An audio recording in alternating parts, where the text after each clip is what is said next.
Hi, welcome to JJ's Productions. We've got another Stoke City Vlogcast. With me as always is Jan. How are you doing? I'm okay, thanks, son. Apart from what I'm about to read. Now, I don't want to sound like who was on Praise and grumble? Praise and Grumble, but what a shower of no-hopers we've got. The only thing I can suggest is they're all stopped a week's wages for such dire performances of what they're doing at the minute. I'm wondering if a few of them would hurt actually if that happened. You know, like maybe the likes of Ashley Williams who's here on loan. I think he's just... I've got to be honest, there's a bit of me that feels like he's after a payday, so I'm curious if he'd be one, for instance. He's here for the money, for no other reason after that performance on Saturday. Ash put in a good performance, proved me wrong. But, sorry, carry on. Yeah, so... I also think that when they put in such a performance that some part or even all the ticket money is refunded to these people who are going week after week after week to these matches, and to see such a shower of... I'm not saying it, but there's such a shower. And I'm so angry at them now. I aren't even depressed. I'm angry that they're putting in such bad performances. I mean, I've just singled out Ashley Williams, and he's not the only one. The only reason I singled him out is because he's on loan. But like you say, they're taking the mick now. Well, I've put a note here, Josh. I've said that Williams has got to be dropped. And I do honestly think that Ryan would work better with Bath. We'll get there in the end. But yeah, I agree. Don't you agree that there's the same height? I think it's less that, and I think they've got complementary play styles, whereas I think Williams, he just looks shot as a player. I thought that before he came here, but there's nothing in his game that is saying to me, you know what, there's still a bit of that centre-off from Swansea. Look how he stayed back on that second goal. Yeah. He just stood there as if he was a statue. I mean, it was bad just in the sense that he obviously got stuck in two minds for the second goal, and it was as if he didn't know whether to turn and follow the ball or try and intercept it, and he ended up doing neither. It was just complete and utter rubbish. I mean, Danny Barth, whatever his surname is, he must be wondering what's going on. Yeah. You know, and I hope he is the type of player who'll grab his fellow defenders by the scruff of the necks and get them playing better, because, you know, Nathan Jones has got to do that obviously as well, but you'd like to think that just having a bit of leadership and organisation at the back would help. Yeah. I mean, these new players must wonder what they've come into, to be honest. I mean, that second goal, I want to know what Williams was doing so far away from Bath. Yeah. Or Bart. Yeah. You know, it's just... the whole thing is confusing me. Yeah. I mean, as I said, Ryan should be brought back in, and Bojan should definitely keep his place. He didn't do anything bad, he didn't do anything good. I think it's just a case of he needs a run. I mean, I don't know about you, or listening, but I did think that he brought in a few good passes, and I just think more game time with Bo, and he will come into his own like he was before. Well, I've got my stats as usual, but I'm going to just delay talking about that for a minute, just for the fact that there are two players on my mind that you've just sort of sprung into mind. Jack Butland and Joe Allen. And Jack really didn't help himself after the game by doing an interview where he seemed a little bit non-fussed. You know, it was as if he was going, well, you know, it's another bad result, and, you know, I don't get the feeling he hurts. You know, it's as if he knows he's moving, and I've been saying this for a while, I feel, but it's as if he knows that come the summer he's on to another Premier League club, whether it's top half, bottom half, wherever, and he's just at the point now where he doesn't really care. I mean, me and Josh have discussed him, and we both sort of did say he's better. He isn't as good as what he thinks he is. He's got worse from when he first came into the team. Yeah. Because back then I think he had to prove to himself, not only is he a good Premier League #1 goalie, but also he had to prove himself to us as the supporters. Whereas now, it's as if he's taken the trust from the supporters for granted, and he's also let his own performance level just drop. I mean, that first goal, even though the free kick shouldn't be given anyway, you shouldn't get to that point, is what I'm saying. Jack has to save that free kick. It was right in his area. I don't care what he might say, he has to save that. And I think even Jack in his own mind knows that. So, it wouldn't be bad if this wasn't the first goal he's conceded like that, but he's conceded a few along these lines where you think, even last season he was conceding goals against Leicester when you're thinking he should do better. And he's just letting his performance levels drop. But he doesn't blame himself. He blames the people around him. Well, he's even blaming the fans now by turning around and berating them, and that is going to get him nowhere. I mean, he should learn from Gary Rowett over that. You just don't go there at all. I mean, I think if we hadn't got Adam Federici as a backup, I think most supporters would have been calling for him to be dropped by now, but the trouble is, we know there's no second choice who's any better. That's why we shouldn't have got rid of Lee Grant. I think a lot of people have been saying that as well, because I think Lee is content as third choice at United, but I think if he's watching on and thinking, hey, what's going there, he might have been a little bit reticent, just in the sense of, you know what, I might have still had game time there. Yeah. But Jack has got to stop it. You know, blaming everybody else. He has got to stop that. Yeah, it is getting annoying. And I just want to get onto Joe Allen a little bit, because he's someone who I was really excited for when it came into the whole game, because I thought, you know, I've always believed his best position is as the deepest midfielder, the pivot, and he just didn't shine that well. I don't think he had the worst game possible, but he gave away cheap passes which gave Hull chances, and he wasn't shining for their second goal either. So I certainly can't give him a positive mark for the game, but I can't help but still believe it is his best position if he's given a bit more time there. I mean, I'm sick of saying to myself, if I had to mark all of them out of 10, none of them would be above 5. And the trouble is, the one player neither of us have touched on, Sam Clucas. Oh, I'm not God. sure he could even get a score out of 10, you know, but from what we've heard anyway. He needs dropping. You know, and he gave an interview with the paper and he said it's just one of those things again. And it feels like someone from Stoke needs to put a gagging order on the players, because phrases like that do not wash. No, you can't say things like that. You know, why don't they just come out and say, we were absolutely rubbish? Yeah, I mean, I know the what... fans said appreciate it more. Sorry, son. Sorry to interrupt, it's just... I know that Nathan Jones is trying to spin things positively, and I'm not actually having a go at Nathan Jones, because I feel that he's trying to work as well as he can with what he's got. Yeah. The problem I've got is that there still aren't signs of improvement in some areas. I mean, I'm just bringing up the stats again, but this is with reason. So, just comparing the last two games, for instance, just for like a baseline. Duels won, same score both times, 64 duels won in both games. Possession, we went up from 47 against Preston at home, which I find amazing when you look at it on paper, to 60% away at Hull. So we had more of the ball. Interesting. Shots, 10 shots, 2 on target against Preston, 9 shots, 2 on target against Hull.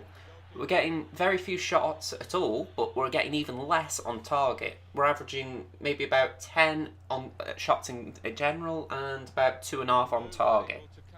Nowhere near good enough. Then the passing. Now, I'm looking at the passing and I'm thinking, okay, it's not the end of the world. I mean, we had just about 154 more passes in the game against Hull than we did against Preston, but they were all sideways, or at least half were. 250 of the 499 passes against Hull were sideways. Now, again, 71 versus 54 for backwards. It's still, you know, you're thinking 71 is still a high number for backwards passes when you look at the percentage of forward passes. The point I'm trying to make is we don't take enough risks. It's as if players would rather pass sideways, pass backwards, rather than play a forward ball and hope to get someone in. And that is what is irritating me. Because I think, you know, it's not as if you can have 500 out of 500 forward passes, but there's got to be something better than what we're getting right now. Well, they are terrible stats. I mean, 2 shots on target, what's going on? I mean, it wouldn't be bad if we weren't averaging two on target a game, pretty much. You know, Yeah. it's like it wouldn't be bad if we were sort of getting. I mean, the last game under Rowett, we had 17 shots, 8 on target, and even though we didn't score in that game, Yeah. at least that is giving you strikers chances. Yeah. Or, I mean, against Leeds, we had 5 on target. yeah. You know, but they still aren't good enough. And my pet hate in football is back passes. The times I've shouted at them, especially when Glenn was here, Yeah. honestly, my throat has been raw. It's just my pet hate. And 71 back passes in a game is disgusting. If you're trying to play a possession game, it makes sense. But we don't seem to have the skill set for a possession game. We seem to be better suited to play on the counter-attack. Yeah. And if that's the case, you don't want to be playing sideways and back. You want to be playing forward and fast. Yeah, yeah. And that is our game, playing forward. You know, but we're just not showing it at the minute. I mean, your stats there, Josh, are absolutely terrible. I mean, again, I'm not exactly sure what needs to improve. I'm not a statistician in that sense, but I would wager that the percentages just need to be a little more in favour of forward, in the sense of that 250 from Hull game, it needs to drop to about 175 at least. Oh, lower. And I wouldn't say that low, but 175 and the extra 75 go to forward, or even maybe a few more backward, but just in the sense of spread it out a little bit more so that it sounds like we're going forward quicker. We need to up that forward pass from 178. I think it is a hard thing to retrain in the player's mentality. I think some players are actually coached into saying, right, if you aren't certain, pass sideways, pass back, whereas it's harder to tell them, pass forward. Yeah. So hopefully that's what Nathan Jones is working on, but I really need to start seeing the stats. I'll still back him regardless until the end of the season because of the players we've got, but in the long run, it is what I'm going to be looking at. Yeah. Well, just let's hope that them stats improve against West Brom. Yeah. I can't see it, but fingers crossed, my legs are crossed, even my eyes are crossed at the minute. So let's just hope that we can have better starts. Last note on the Hull game, well done to Hull City. I thought that even though we started well, I thought once you took control, you did take control quite comfortably, even if you did end up taking the mickey a little bit in time wasting as the game came to a close. I heard about it on the radio and they said, I don't know why you're time wasting, we're not going to score. You know, it's pretty bad when the local radio is pretty much backsiding with the Hull team. So, like I say, well done to you. There's no hard feelings there. Good luck for the rest of the season. It's just, yeah, I think we're quite happy not to be coming back to your gaff for another 6 months probably. I mean, it's that bad. So the commentators didn't even have a fall guy with them. No, I don't think anybody wanted to turn up. No, I think Liam Lawrence is getting a bit fed up of moaning. Yeah. All right, let's move on. Right. You've got your stats for the West Brom game, haven't you? I have. Well, these are quite impressive. They've won 14, drawn 8 and lost 7. They're currently on 50 points. What I find interesting is they've had 21 yellow cards and 3 red cards, and 2 of them are to the captain Livermore. So that's not very impressive at all. In fact, if he played for me, he'd have a bomb under his bum sort of thing to, get him out of it. The top scorers is Rodriguez. He's on 16 and Dwight Gale is on 15. So obviously these are the 2 to watch, but I think even if we watched them, I don't think we're going to stop them. Now, this is the interesting thing, because I'm wondering if you can back it up, but besides them 2, there's no one over 5, is there? No, 5 is the next best. So I think that is the interesting thing, that if you can stop Gale and Rodriguez, you can stop West Brom. Yeah. Because they've lost Harvey Barnes to Leicester, back on, he's been recalled from his loan, and I think he was actually a bigger player than people might have seen from afar. I mean, I was aware of him, but I didn't actually realise how well he was doing at West Brom. No, So he played well when I watched him at the weekend. yeah, so there is a bit of me that looks and goes, if you can stop Rodriguez and Gale, which is a big if, But, you know, if you can stop them, maybe bar set pieces, I can't see too many goals in their side. So I'm curious if we've got a game plan in mind to just keep those two quiet, because if we can, I would be in favour of a Stoke result, because we always beat the Baggies. Yeah. You know, and it's not been that common in recent years, I must admit, but you never know, there might just be a little bit of fear amongst them still. Can I just say as well, I feel terrible that Eka's gone. We haven't even got around to talking about that, have we?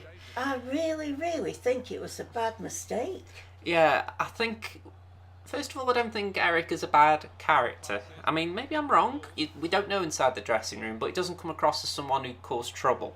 So I can't understand the reason for loaning him out unless there was a clear statement that he would not play all season, and that if he wasn't going to go on loan or, you know, get a permanent move away, he'd be rotting in the reserves. And for me, I just find that quite bizarre, because surely he's a better option at left back than Bruno, who started against Hull. And if you were going to bring Lucas in at left back, I'm still asking the question, but what is so bad about Peters? I mean, don't get me wrong, I know he's not the greatest left back, and I think in the long term we did need to replace him. But just for because the he couldn't pass. Or cross. Or cross, that's the word I wanted.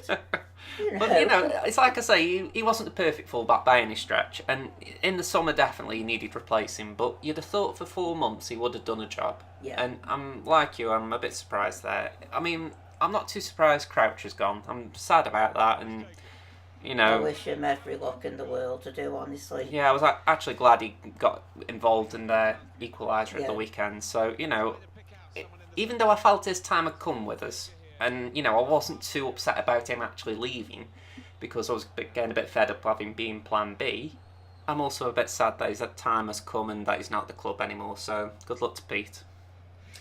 Yeah, I mean, I'll miss him, because he's always been there as a backup, but he's got to do what's best for him. Yeah, I mean, I'll always be grateful for him for the Man City goal. That was the best goal I've ever seen.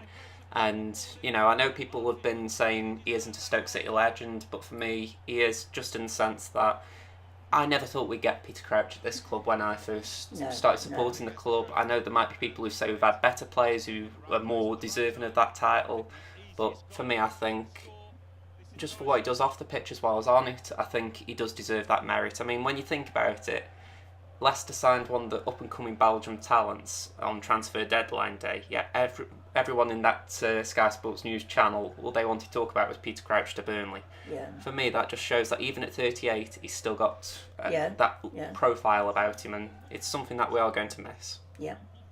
Can I just go back to my stats? By all means, but we did diverge a bit. Right. I'm going back to the win, draws and losses.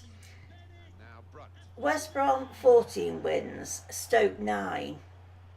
Draws, Brom 8, Stoke 11. Losses, Brom 7, Stoke 10. They're currently on 50 points and we're on 38. It's quite surprising when you say that we're not that far behind. You know, 12 points. It isn't a lot. You know, I mean, by no means am I saying we can mount a late charge to the playoffs. That has gone. That, to be honest, that went pretty much after the first Leeds game.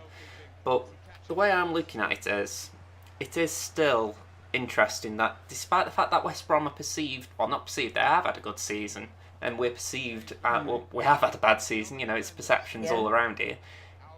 There isn't that big a gap. You know, it's not like, say, it's 60 and 30. You know, it's only 12 points. You know, so it's interesting to hear at the very least.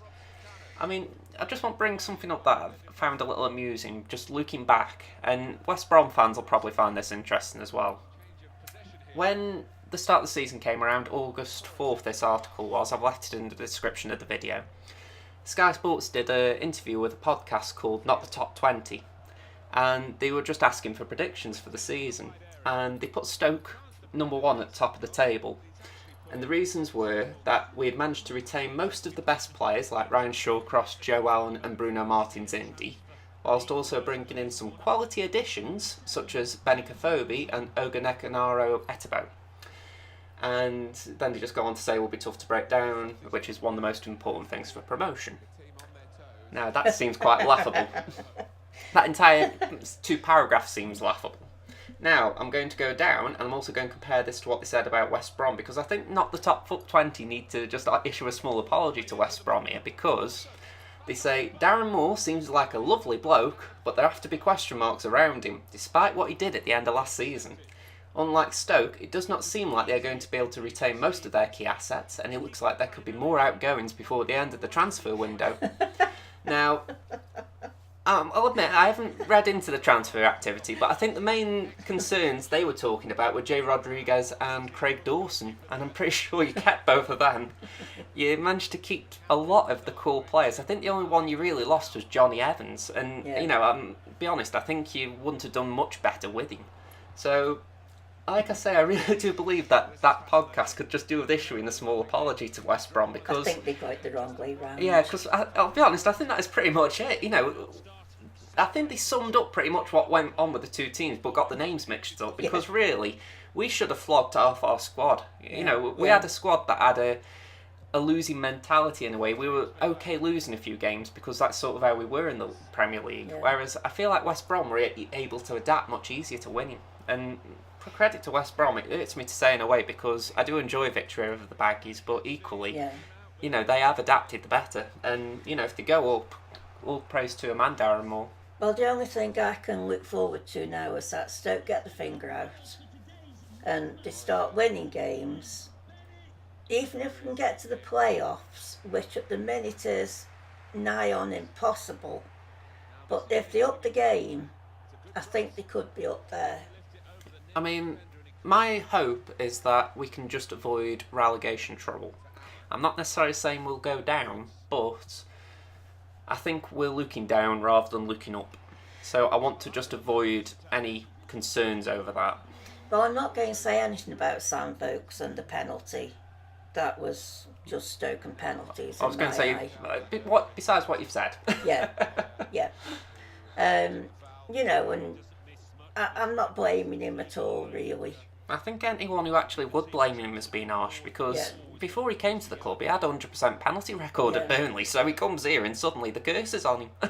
But I think if he can just get into playing for us, I reckon he's going to be a good asset to us. Yeah, I mean, I'm hopeful with Sam Vokes. I mean, I was hopeful over Danny Barth as well, and he seems to have started well, despite the loss.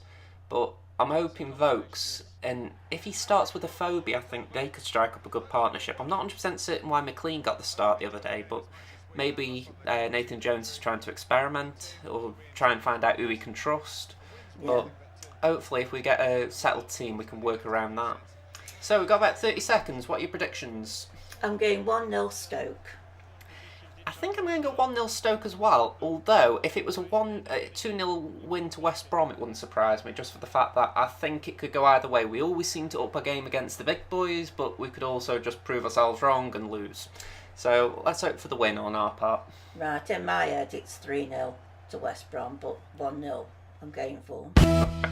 Alright, so thank you very much for listening. If you've enjoyed this vlogcast, please leave it a like, and if you want to hear future episodes, hit the subscribe button, and we're back next week with the next preview. Okay, see you folks, bye. Bye everyone.